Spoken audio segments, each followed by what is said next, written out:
Good morning. I've got pretty significant updates to MikeMike, and I think I'm ready to start selling them. I've been selling to a few people who are willing to test them out,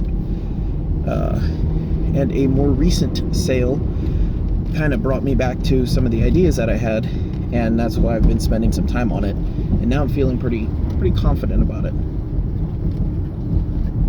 So the original design just had a simple slip case, slid in the front, and it was all right.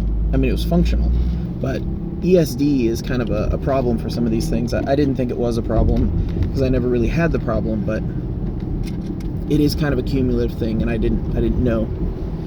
So the correct thing to do would be to build an encompassing case, which involved more complications because of fit on the top and bottom and setting it up with plates. So I have done that. This is the latest version of MikeMike, or the 1.0 I'm going to call it, along with some you'd call it quality of life features, making things a little bit more understandable inside the program, so that when you reprogram it, it's much easier, it's more intuitive. But this front slide piece is attached to the plate, so the whole thing goes together and then slides into that slide case that the first one had. So it's it looks very slick, and for a 3D printed case,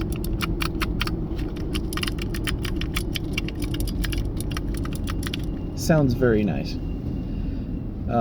So not only does it sound nice, the fit is nice, and it also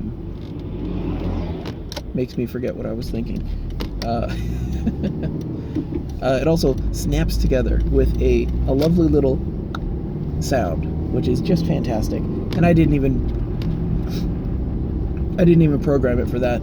I probably should have, but at this point there's actually enough friction on the case that getting this apart without tools is difficult, because there's nothing for you to flex on, nothing for you to pull on. So it's essentially finished, a hardware-less assembly, which is kind of nice. And of course the 3D printer is working overtime. You see we've got our raised edge on this side here, scooped around to kind of reduce exposure of the sides of the keycaps. That could go a little higher, but it's probably just fine. It's very reachable and manageable. But it's I think it's there. It's there. So now I have to work on documentation, and I'm probably just going to wind up making a video pretty soon. That's been on my to-do list for a while. Just go over all the features and how to interact with them, and little caveats and stuff. So there's some control tricks and some things that are a little less than obvious. So I mean, the other thing is, most people are going to program it once or twice ever and just keep using it over and over. But I'm actually pretty proud of it. It's well featured, it's good software, and it's good hardware now. The only thing that remains to be built is the low profile version. And the low profile version, the keycaps stick just a little bit above this lip. So it's nice. I'm going to sorry, this car in front of me has a series of bumper stickers, and they are visually and psychologically distracting. Also possibly emotionally distracting. So the low profile one is basically as tall as this, so it's even shorter. It's not as clicky. for macro pads, I like having it clicky. I've done the linears and non-tactile ones and non-clicky ones, and come back around. I think the clicky is the right way to go on these.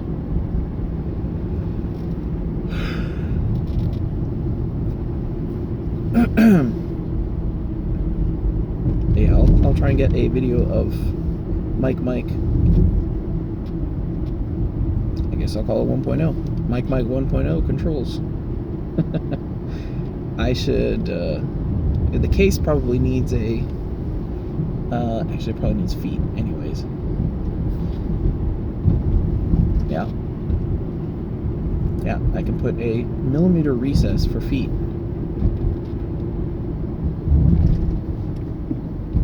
That is a valid upgrade. I don't really need the millimeter recess, but it would be helpful for guidance. Yeah, that's pretty cool.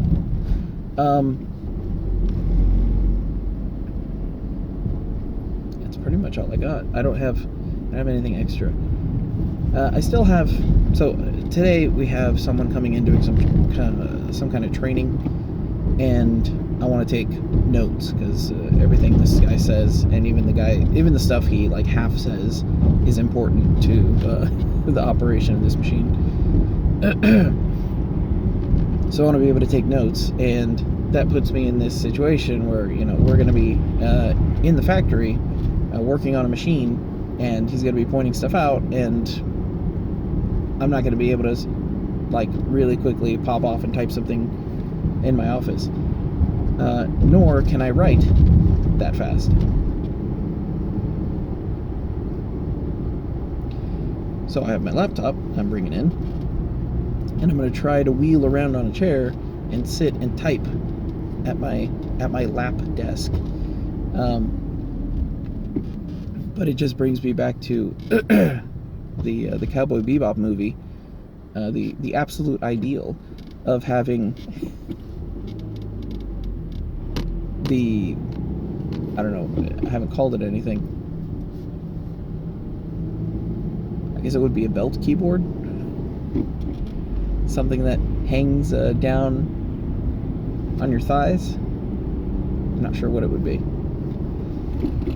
But it's some kind of keyboard that I can type on while standing or sitting. And this could honestly just be a Bluetooth keyboard on a guitar strap.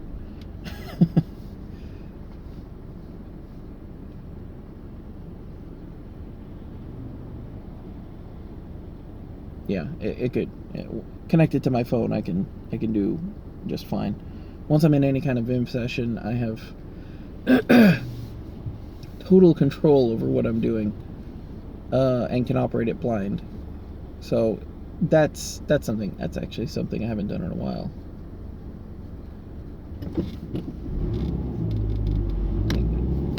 Get up and have thoughts pop in, and it's like, oh yeah, I was thinking about that. Oh yeah, I wanted to do that. And it's easy to just type something into a Bluetooth keyboard that's just sitting there, and it's connected to another device that all it is opening a Vim buffer.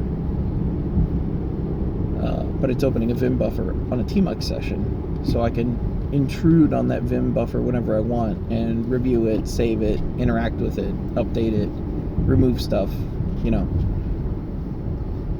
And that's been the challenge of a lifetime, getting stuff out of my head as quickly as possible.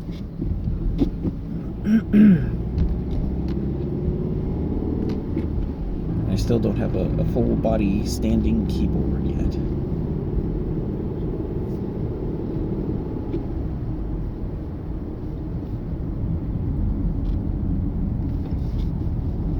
Though, to be fair, there are a few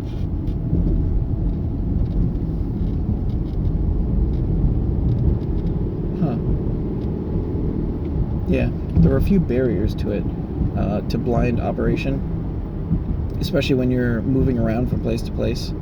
I've come up with ensuring connectivity, or ensuring what you're typing is going through to the box. If the Bluetooth services die and you're sitting there typing on a keyboard, there needs to be some indication that the keyboard is not connected, which might just be the Bluetooth. There's also needs to be some indication, in case your Vim buffer crashes, which I've had happen very, very rarely. Although we are, in this instance, connected to a Vim buffer through another. This is something that would be like a Raspberry Pi Zero W, where all it's doing is opening up a Vim buffer and then connecting to accepting connections on a keyboard, and then from there you can write and save and do whatever you need to do. But the point is to create an interface that's built on top of another device.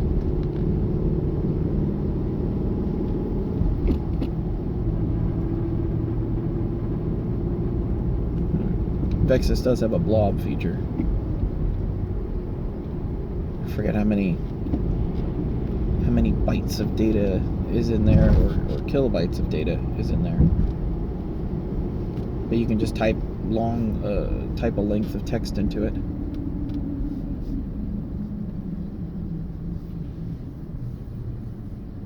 But that's usually only for serial interface. Then that comes back around to, like, I want a keyboard that has a serial interface. I'm making a terminal computer out of a keyboard and a low resolution display. I have a terminal. And then use that to connect to Vexus, connect to MikeMike, connect to Digirule, the ruler, any number of things. But the serial interface, everyone wants to download an app for their Chromebook to interact with anything. Behold our app. What does it do? Well, it sends JSON data to the website, receives HTTP data, and then reformats it to fit in the.